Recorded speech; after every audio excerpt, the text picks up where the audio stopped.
Anarquia é uma utopia? Total. Adulto anarquista é que nem um hippie velho? É um pouco pior. Por que o anarquismo seduz os jovens? Muito porque muitos deles têm problema com os pais. É possível unir o anarquismo ao capitalismo? Chama-se anarcocapitalismo.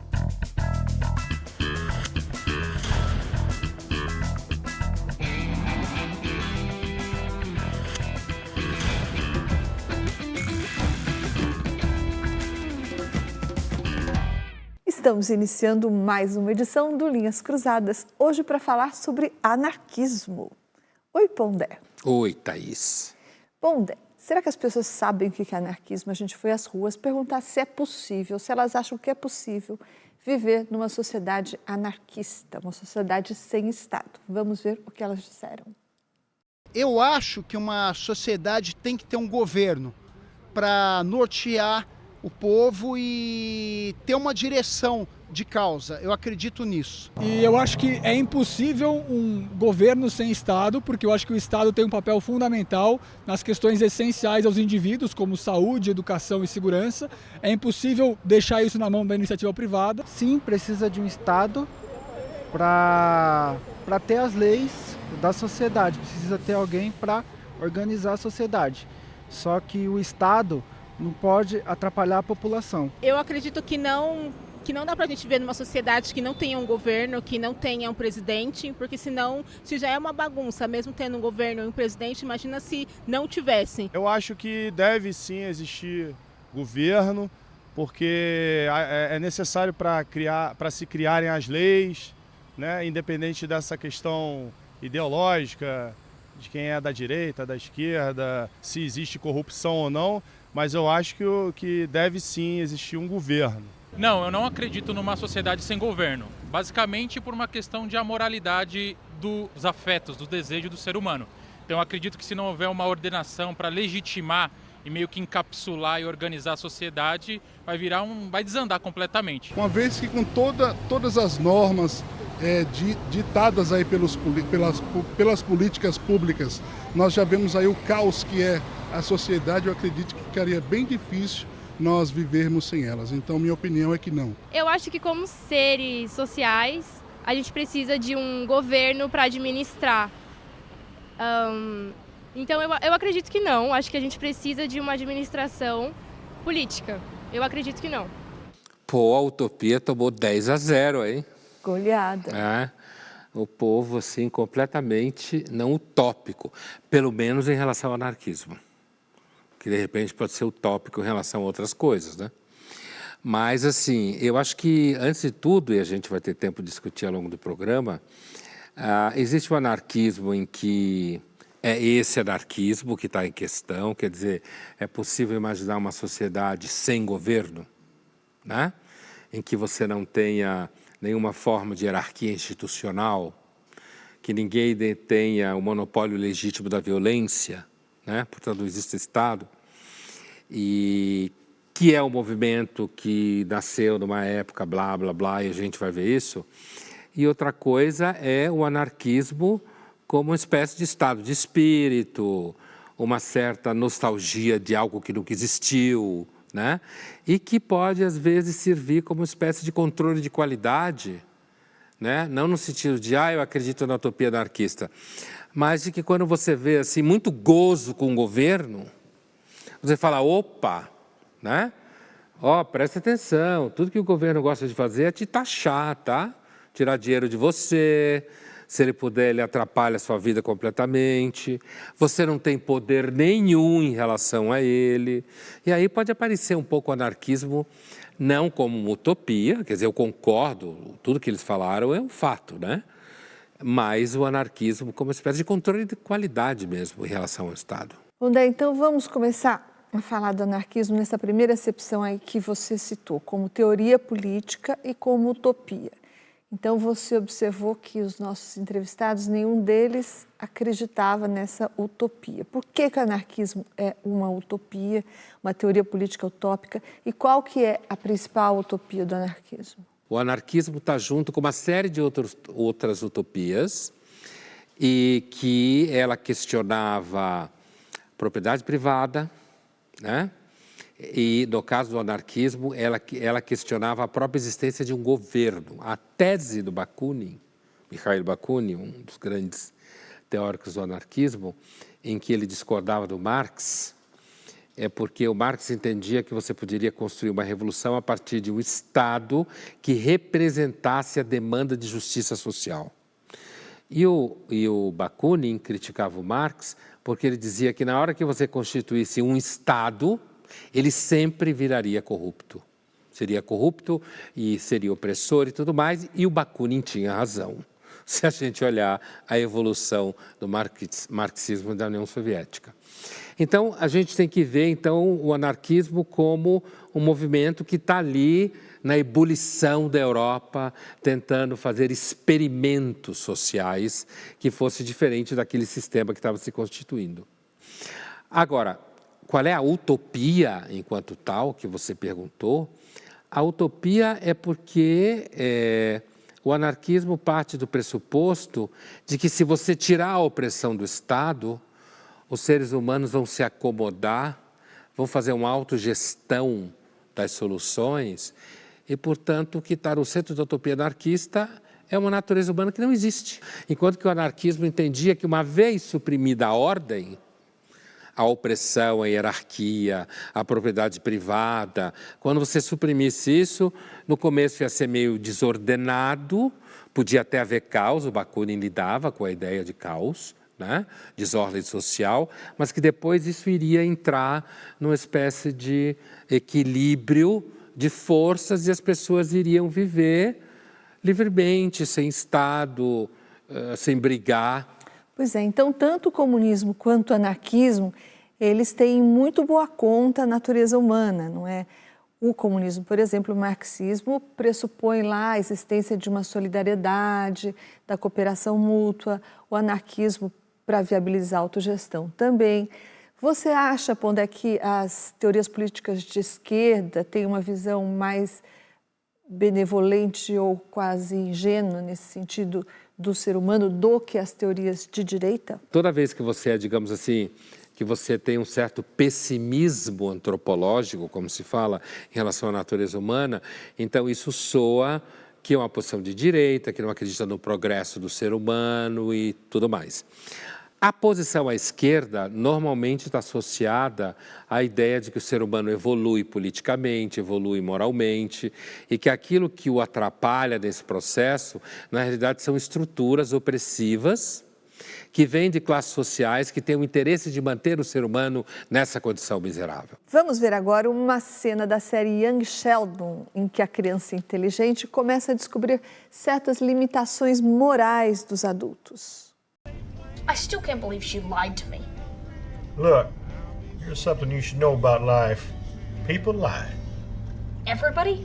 Pretty much. Well, I don't like it. It's not always a bad thing. When is lying good? Like when you're trying to spare someone's feelings. Oh, I'd rather everybody just be honest.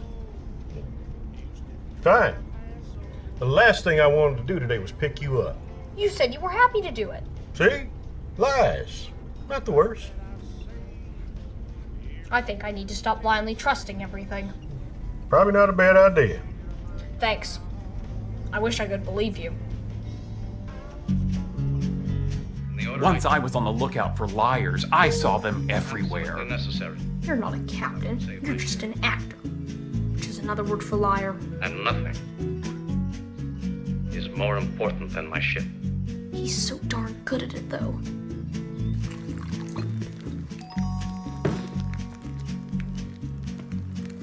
I hear no snap. I hear no pop. Only crackle.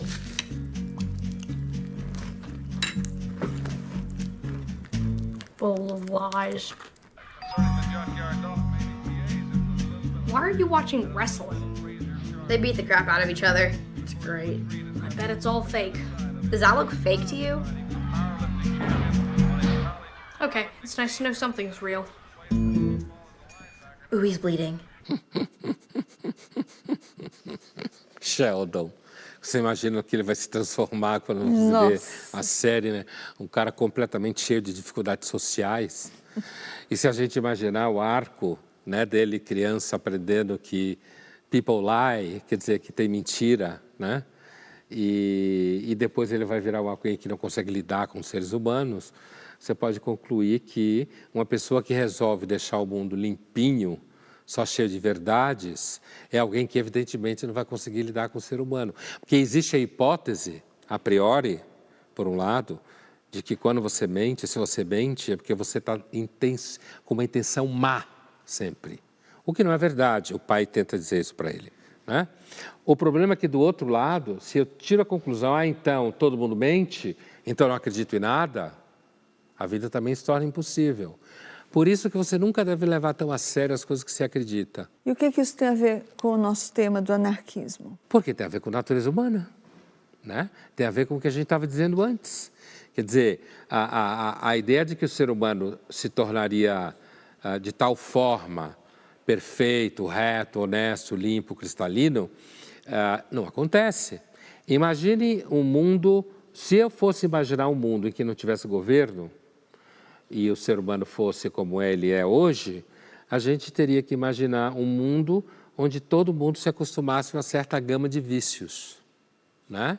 E soubesse, por exemplo, que as pessoas mentem. A questão, Thaís, é que essa cena e tudo é como se você tirasse uma conclusão a partir do problema da mentira sobre tudo. A partir de então, tudo é mentira. E não é verdade. Uma coisa não segue a outra. A vida real não é assim.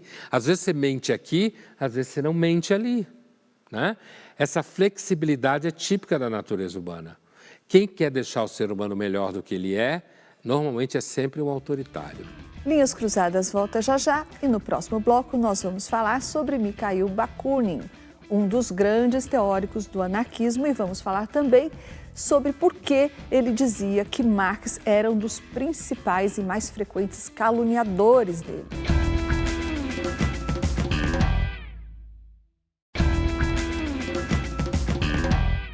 Estamos de volta com Linhas Cruzadas, hoje falando sobre o anarquismo, que, assim como o comunismo, defendia o fim da propriedade privada e a extinção do Estado.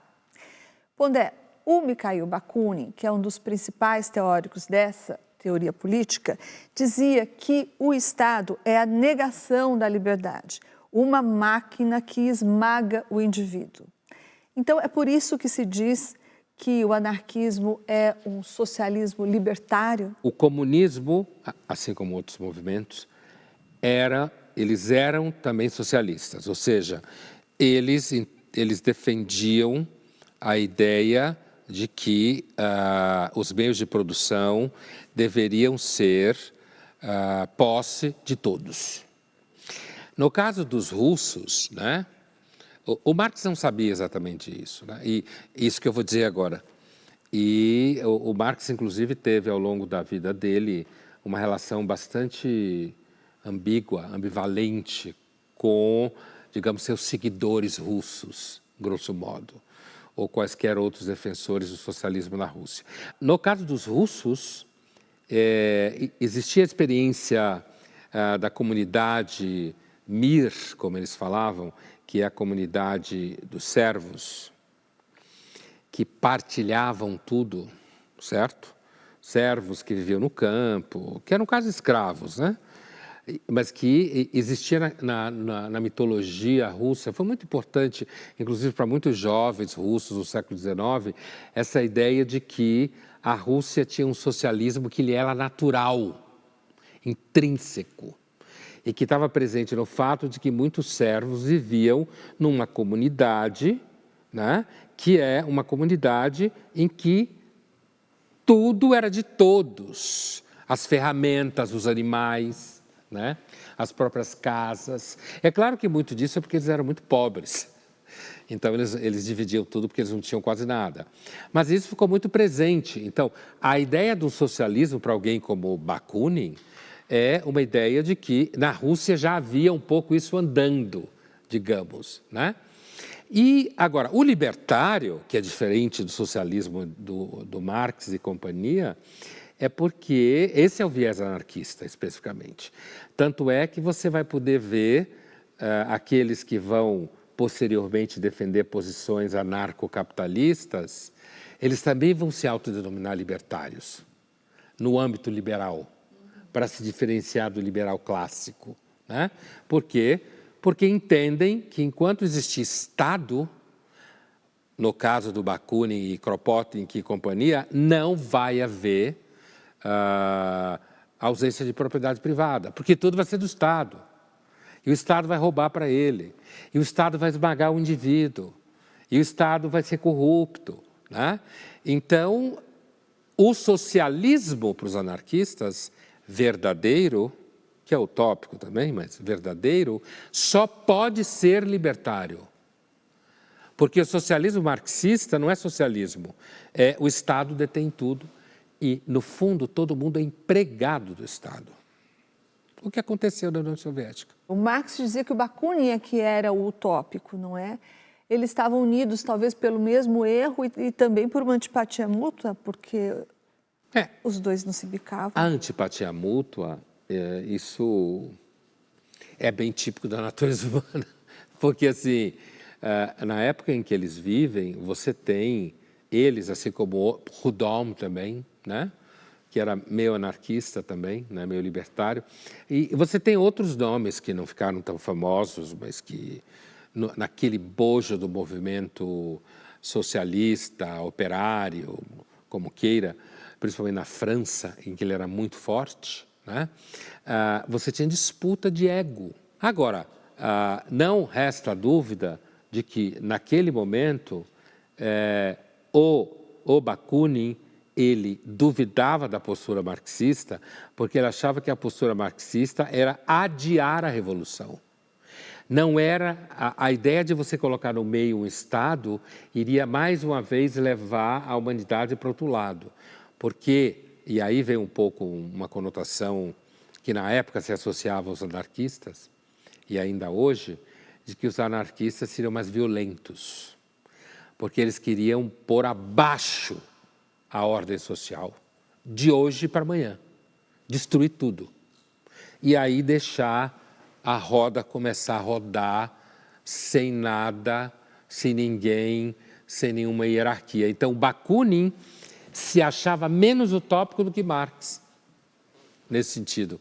Porque os anarquistas lidavam, uma ideia que hoje é completamente estranha, mas assim, a violência, o caos. Se você pensa, por exemplo, no começo da Revolução Russa de 17, ainda no momento liberal dela, dos 2 governos provisórios, o caos que ficou a Rússia total, os anarquistas entendiam que esse caos faz parte.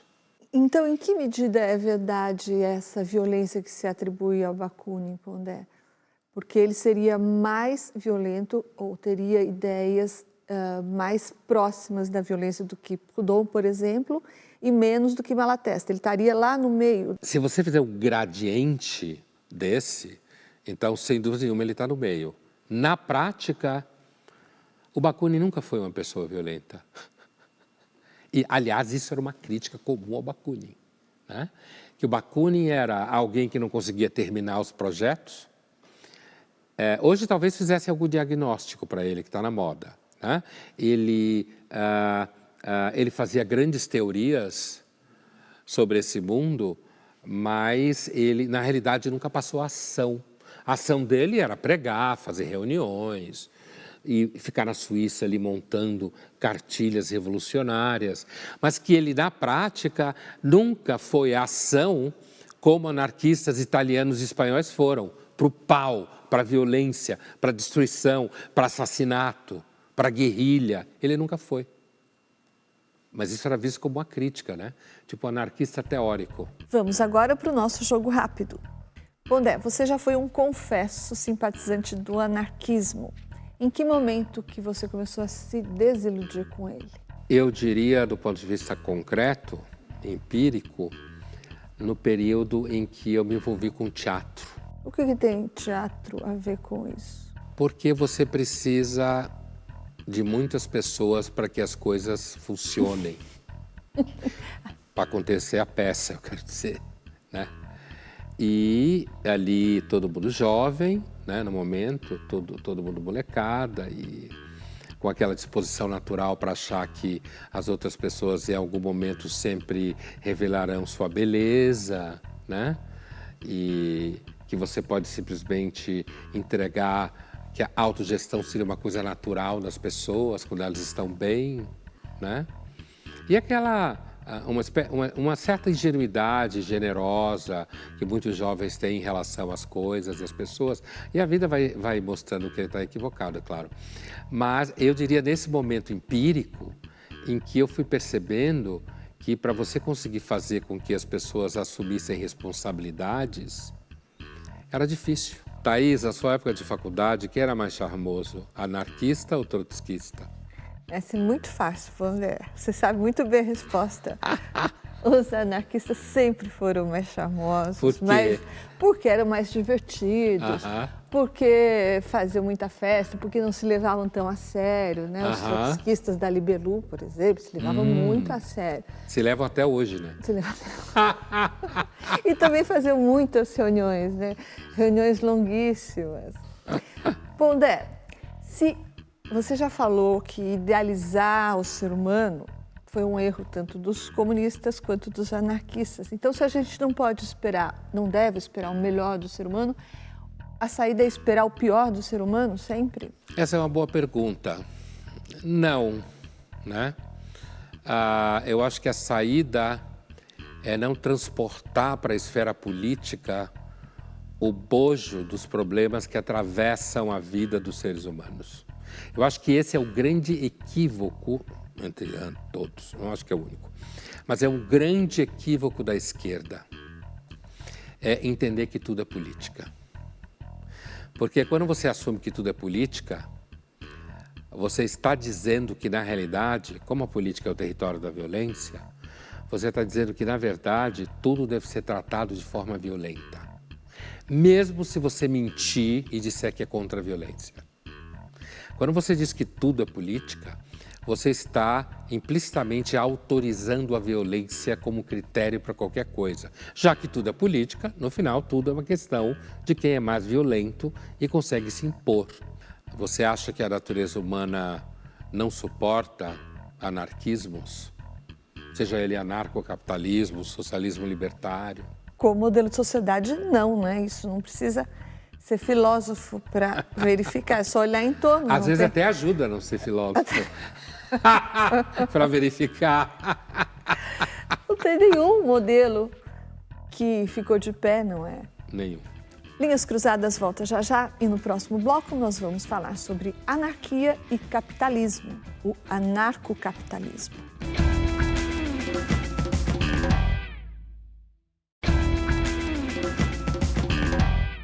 Estamos de volta com Linhas Cruzadas, hoje falando sobre anarquismo.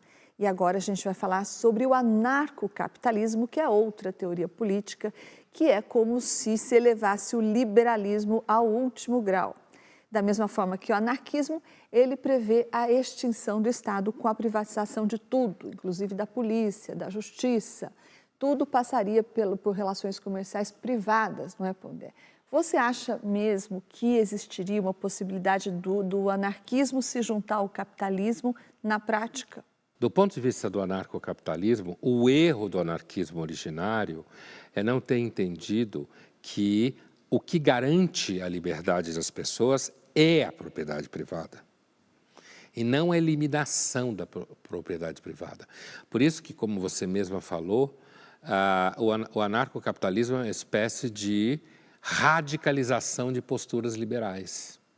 Como muita gente se vê assim hoje, pessoas que são liberais, inclusive no Brasil, e que defendem estados cada vez mais mínimos, digamos assim, muitas vezes se dizem simpatizantes do anarcocapitalismo, né? Agora, isso que você falou da privatização de todos os serviços, há uma dimensão utópica.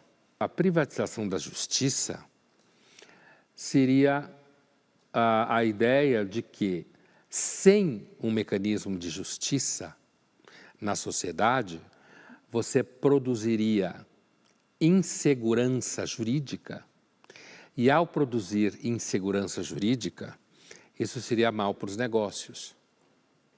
Então, se a justiça numa sociedade fosse objeto de uma empresa especializada em julgar crimes, em decidir quem deve para quem deve pagar não sei o quê, ou quem foi lesado, ou quem herda, ou sei lá o quê.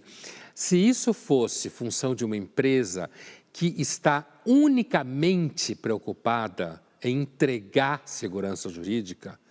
E em fazer lucro. Enquanto entrega. Por quê? Porque enquanto entrega em segurança jurídica, o que essa empresa faz? A sociedade compra essa segurança jurídica dessa empresa e entende que a empresa entrega, ela é competente e diferente, digamos, do poder judiciário normal, como a gente pensa. Não haveria cargos vitalícios, o juiz, digamos assim, não seria protegido por uma rede burocrática que não está ao alcance da competição geral da sociedade. Mas, Pondé, quando você fala que a sociedade compraria o serviço dessa empresa, a gente sabe que a sociedade não é um bloco monolítico. Essa empresa poderia, por exemplo, agradar certos setores da sociedade e não contemplar outros. E daí a justiça já seria injusta. Isso seria parte da competição. Parte da competição. A ideia de que você, então, poderia ter grupos que acabaria se impondo a outros, inclusive naquilo que é aceito pelo município, digamos assim, como sendo a decisão da justiça correta, isso é parte da competição. Lembre que é capitalismo. É a ideia que a competição livre produz a melhor condição de vida para todos. O resultado, e é de novo, mas é utópico, é de que essa disputa no aparelho judicial produziria cada vez mais melhores decisões que levariam em conta a ideia de que se você faz uma justiça só para um grupo, você não está oferecendo segurança jurídica, porque o produto é a segurança jurídica, certo? A segurança jurídica não para um grupo só, mas para a sociedade como um todo. É evidente que isso não vai funcionar, é evidente, não vai funcionar, porque o ser humano tampouco a competição põe tudo em ordem. Quem pode acreditar que a competição sempre põe tudo em ordem? Medicina em países como a França ou outros que têm uma dimensão socializada importante, oferece uma entrega de serviço de medicina cotidiano e ao alcance da população muito melhor do que países como Estados Unidos e Brasil, que a medicina é supercapitalista. Ao mesmo tempo, em países como a França, para você conseguir um transplante, alguma coisa, você entra numa fila enorme. Nos Estados Unidos, você tem dinheiro, você não entra na fila. Então, nos Estados Unidos, você tem acesso a tudo que há de mais caro e avançado em medicina. Na França, não necessariamente, mas na França, o atendimento cotidiano é muito melhor. Não existe sociedade ideal. Não existe solução ideal para nada. Agora nós vamos ver uma reportagem sobre brasileiros que acreditam na possibilidade do anarcocapitalismo. Eu sempre morei com a minha mãe, né? Meus pais são separados. E a minha entrada ao anarcocapitalismo através do estudo começou na faculdade, onde eu sempre estudei sobre em que momento, por exemplo, o Estado deveria intervir ou não na economia. E a partir daí eu comecei a me deparar com muitos autores. Em 2017 eu ainda era liberal, na verdade, no ensino médio, quando eu saí, eu tinha tendências socialistas. Na faculdade, eu fiquei cada vez menos radical, vamos assim dizer, né? Então eu fui tendendo a uma social-democracia, aí depois caí em liberalismo, e foi onde eu comecei a estudar cada vez mais. E nesse sentido eu fui saindo mais do liberalismo para um minarquismo, onde eu me deparei com um autor chamado Frédéric Bastiat, e depois disso eu virei libertário. Aí em 2018 foi onde eu cravei, anarcocapitalista. Olha só, eu sempre me considerava um liberal clássico em economia. Em 2013, Nos protestos que tiveram, né, no Brasil todo, eu conheci um monte de gente e algumas dessas pessoas me recomendaram um blog chamado Libertarianismo no Facebook. Num primeiro momento, eu tive a mesma reação que 100% das pessoas têm. Anarcocapitalismo? Ah, tu tá de brincadeira, né? Que história é essa? Discutindo com o pessoal, muitos argumentos rolaram e no final das contas, entre 2014 e 2015, eu percebi que não tinha jeito, eu era ANCAP. Anarcapitalismo resume-se em você defender as pessoas terem o direito de fazer o que elas querem desde que não agridam uma outra pessoa. O anarcocapitalismo, você sabe, é uma ideia muito simples, né? É a ideia de que você não deve jamais, sob hipótese alguma, iniciar violência contra uma pessoa pacífica. Então é uma coisa muito fácil de seguir, porque na verdade todo mundo já considera isso uma coisa razoável. O estilo de vida muda muito, né? Porque uma filosofia, ela afeta as ações no dia a dia, né? Eu tento contribuir o menos possível para o Estado, primeiramente. Então, o que eu puder fazer para não contribuir e viver na margem dele, de uma forma de emancipar minha própria individualidade, né? Que é o que se chama o agorismo. Do mesmo jeito, vou no supermercado, nunca peço nota fiscal. CPF na nota, não. Se puder, eu pago em dinheiro tudo, para dar a oportunidade do comerciante, se ele quiser fazer alguma coisa, ele faz. O que eu puder ajudar, eu ajudo. Agora eu trabalho para uma exchange, que ela é o local onde você compra e vende criptomoedas, e trabalho para a editora Conklin. E são os únicos meios mais próximos do anarcapitalismo que eu conheço, que eu atuo atualmente. E a gente vai falar aqui agora sobre os ataques de DDoS partindo de IoT. Hoje em dia eu vivo só mesmo de produção de conteúdo. O canal começou pequenininho em 2017, aí começou a crescer, né? Começou a gerar receita e coisa e tal. Em determinado momento, lá em 2020, eu falei, virei a chave, passei a trabalhar exclusivamente no canal e deixei a parte de consultoria de segurança de lado, né? Eu sempre falo isso. Eu não quero convencer ninguém a ser ANCAP, eu acho que isso é uma besteira. Eu acho que as pessoas precisam entender o que é o ANCAP. No que as pessoas entendem o que é, elas percebem que já são aquilo, que já pensam dessa forma, que quanto menos violência tiver no mundo, melhor para todo mundo, né? Porque ele parte de uma suposição de que existe uma simetria verdadeira entre as pessoas. Então, eu sou um ser humano, você é um ser humano, então não tem por que eu impor minha vontade sobre você. Acho que os dois entrevistados são paradigmáticos, né? Um é um jovem, né?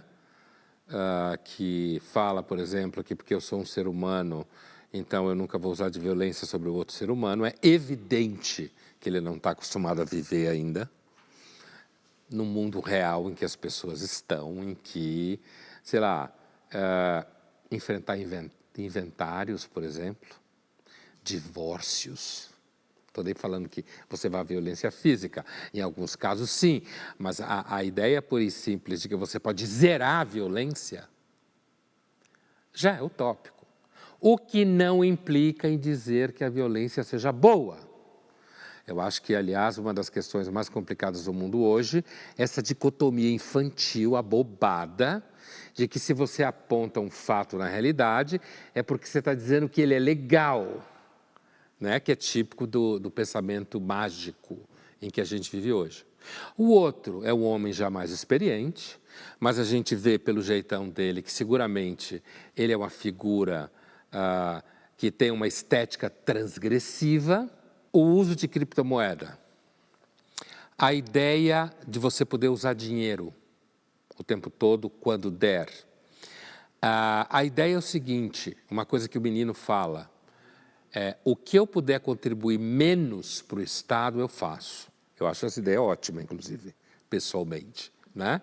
Aí aparecem as minhas simpatias até hoje. Então, assim, por quê? Porque o Estado não é teu amigo. Ele não é teu amigo, né? É claro que quando ele funciona bem, sei lá, na Dinamarca, você até pode achar que ele é teu amigo. Mas o Brasil, só se você é uma pessoa muito iludida, vai achar que o Estado é teu amigo. Então, a ideia, inclusive, de que se você paga com dinheiro, o entrevistado de barba branca fala, você inclusive, acho que foi ele que falou isso, você inclusive dá a chance do comerciante que está do outro lado decidir o que ele vai fazer, porque eu não peço nota fiscal paulista. Isso é uma coisa boba, mas é um grande símbolo, né? Eu não quero nota fiscal paulista porque eu não quero que o Estado saiba o que eu compro em lugar nenhum. quanto menos você entrega, essa é a ideia dele, quanto menos você entrega dados para o Estado, melhor é para você. Mas é evidente que é uma luta perdida, né? É uma batalha perdida, inclusive porque às vezes você quer pagar coisa com dinheiro e a pessoa não aceita. A pessoa que está do outro lado não aceita, tem medo de ser roubado, não tem troco. Mas acho que eles apresentaram muito bem o que eu considero uma utopia, inclusive nas suas dimensões interessantes. Você falou sobre a criptomoeda também aí na sua lista.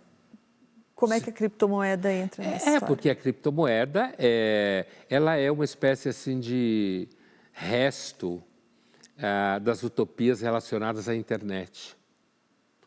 Porque ela não teria centro, no sentido de que você não tem um Estado que emite ela, certo? Então, ela está pulverizada num sistema em que ninguém tem o controle sobre ela. E como ela não existe, de certa forma, no sentido de que ela não está associada a padrões do Banco Central, certo? Então, muitos anarcocapitalistas, eu falei que é um resto porque, na realidade, ela é uma espécie de resto daquilo que, no começo dos anos 2000, era compreendido como uma espécie assim, de um anarquismo de internet, sabe? Um cyberanarquismo, como se falava na época, que através da internet a gente ia conseguir uma sociedade em que as pessoas se movimentassem livremente, entrassem em contato, conhecimento fosse partilhado, não existisse nenhum centro de distribuição e poder do conhecimento, né? Tá tudo junto aí. E, portanto, se o Estado não emite moeda, se a moeda usada não é emitida pelo Estado, você diminui a soberania do Estado. Que é o objetivo de todo espírito anarquista, utópico ou não utópico, sempre olha a soberania do Estado como, de alguma forma, inimiga. Você até pode ser obrigado a conviver com ela, mas você não convida ela para jantar na sua casa. Linhas Cruzadas volta já já e no próximo bloco nós vamos falar sobre os traços de uma personalidade anarquista.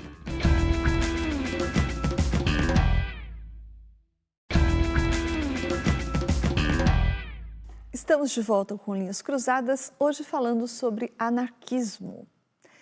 E Pondé, como a gente falou, o anarquismo como modelo de sociedade nunca deu certo, nunca ficou de pé. Mas o anarquismo deixou por aí uns traços que influenciaram as pessoas. O que seria uma personalidade anarquista? Descreve aí. Que depende do ambiente, né? Na verdade, isso já vai uma característica que eu acho do que a gente poderia chamar de uma personalidade anarquista. Depende do ambiente que você está.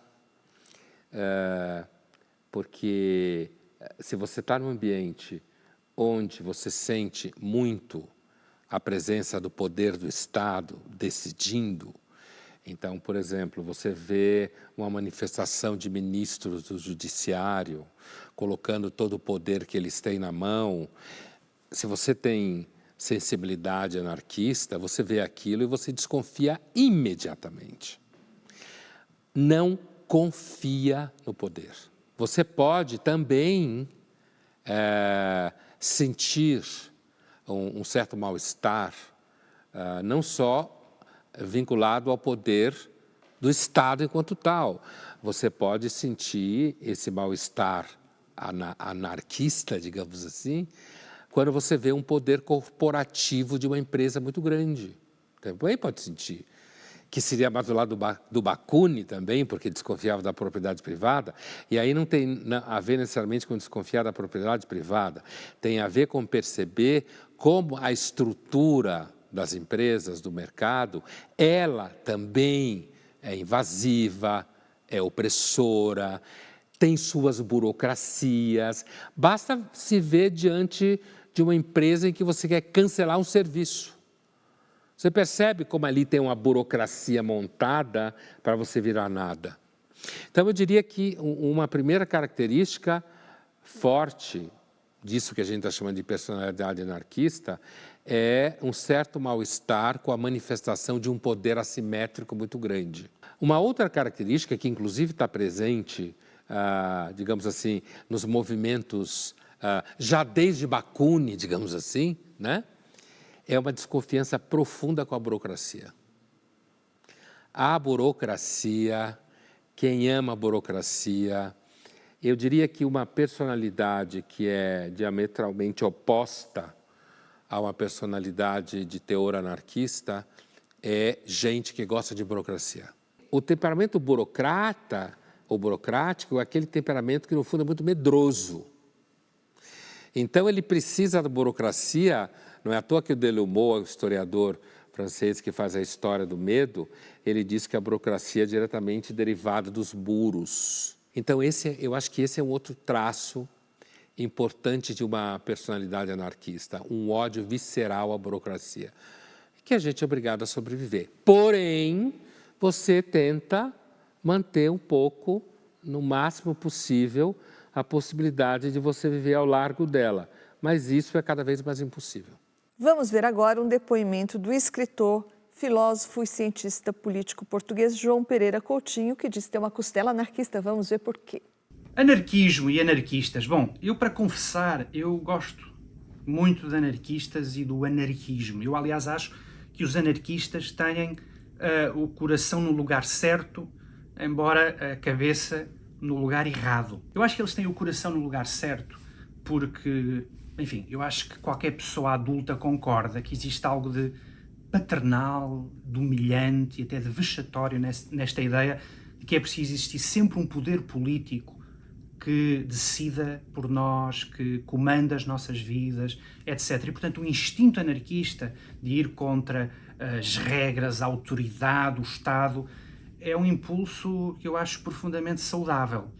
E, portanto, eu simpatizo com os anarquistas. Agora, o grande problema é que eu acho que eles têm a cabeça no lugar errado. E têm a cabeça no lugar errado porque, de certa forma, eles têm um otimismo delirante sobre a natureza humana que eu, infelizmente, não partilho. Ou seja, o anarquismo parte sempre do pressuposto de que sem Estado, sem regras e sem leis, vai inevitavelmente emergir uma espécie de concórdia entre os homens, de cooperação natural entre os homens, e eu, infelizmente, não acho que seja o caso. Aliás, acho que neste particular capítulo, Hobbes talvez estivesse mais certo ao afirmar que os indivíduos deixados à sua sorte acabam por gerar vidas bastante mais precárias, violentas, pobres e brutais.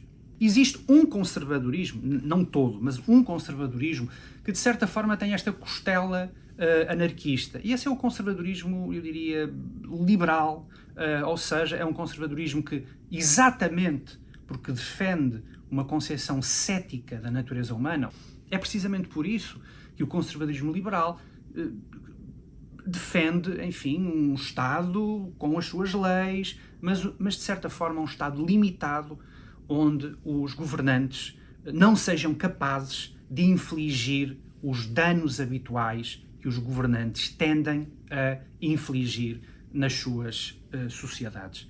E, portanto, eu diria que ter uma costela anarquista, ou seja, desconfiar do poder e desejar limitar esse poder para que os indivíduos possam viver as suas vidas, parece-me uma receita muito mais feliz. É por isso que de coração estou com os anarquistas, embora de cabeça, peço desculpa pessoal, não. Essa diferença entre coração e cérebro, né, que ele fala, que o anarquista tem um coração no lugar certo, mas a cabeça não, né? Descreve, na realidade, uma cisão profunda no modo de ver o mundo. Cisão essa que, a rigor, não tem solução, mas que, na prática, quando ele aproxima esse coração anarquista, digamos, de uma concepção política, ele o faz de um certo conservadorismo. Mas o que ele quer dizer, e essa afirmação dele é filosoficamente e politicamente muito sofisticada, é que, como a gente discutia aqui, o anarquismo, do ponto de vista da alocação, da solução para o Estado que tende sempre a esmagar o sujeito, como falava o Bakunin, imagina um ser humano que não existe. Esse é um grande erro de praticamente toda teoria política utópica. É imaginar que a sua teoria, aquela que você abraça, vai fazer surgir um ser humano que não existe. Esse é o erro da cabeça. O que o João está dizendo é que o mal-estar em relação ao Estado é muito bem-vindo, a desconfiança em relação ao Estado é muito bem-vindo, mas que num certo pensamento conservador, que é o de tradição britânica, que ele chama de conservadorismo liberal, em que você defende, tem que haver o Estado, porém o Estado tem que ser o mínimo possível, ele tem que ser competente nas suas poucas funções, e uma característica que é muito interessante de um filósofo conservador liberal britânico chamado Mark Oakeshott, é que o líder político ideal num país é um que não tem nenhuma visão de mundo. Significa, ele está ali para caixa de ferramentas, para administrar as coisas. Ele não está ali para impingir às pessoas, como fala o João, né, o que ele acha como as pessoas devem viver. Ele não deve se meter na vida das pessoas. Então, entrega um pouco as pessoas aos costumes e hábitos, que, desse ponto de vista, é um grande casamento possível entre cabeça e coração. Desconfia do Estado, desconfia da engenharia social, mas é um crédito de confiança ao hábito. Ele é tão antigo. O Pondé, falando em costumes e hábitos, me ocorre que, por coerência, os portadores dessa costela anarquista não teriam uma tendência, dada a simpatia pela liberdade, não teriam uma tendência natural a estender essa simpatia pela liberdade nas relações afetivas, por exemplo, relações sexuais, relações heterodoxas de casamento, por exemplo? Pode ser. Uma coisa é eu achar que as pessoas podem fazer isso, outra coisa é eu partir do pressuposto de que porque eu acho isso, todo mundo deve fazer isso. Tá, mas colocado de outra forma, esse não seria um traço da personalidade anarquista? Uma tendência? Não necessariamente. Porque eu posso ser, inclusive, uma pessoa extremamente autoritária, no sentido político, posso ser comunista, como, aliás, muitos eram, e entender que as pessoas devem, com certeza, partilhar de vários parceiros sexuais. Eu não preciso ter costela anarquista para pensar isso. Isso, na verdade, é uma espécie de utopia da vida afetiva. Vamos ver agora uma cena do filme Invasores, Nenhum Sistema Está Salvo. É um filme de 2014 que mostra um grupo de anarquistas que operam no mundo digital. Da brauchen wir jetzt nur noch einen Namen. Wie wär's denn mit Clay? Also, Clowns laughing at you. Weil es geht ja um Spaß und wegen der Maske. Clay. Mhm. Ja, da kann man viel reininterpretieren. Auf Clay. Paul. Auf Clay.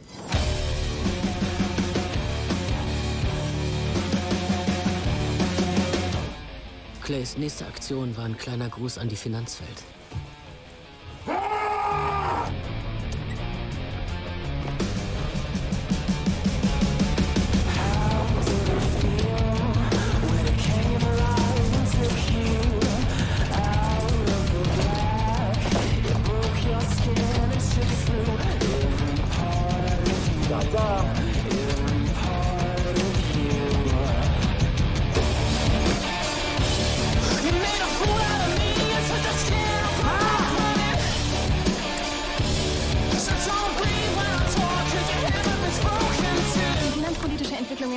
Hat vor allem an der Wall Street für einen eher zurückhaltenden Wochenstart gesorgt. Wesentlich geringer fällt der Einfluss auf die deutsche Börse aus.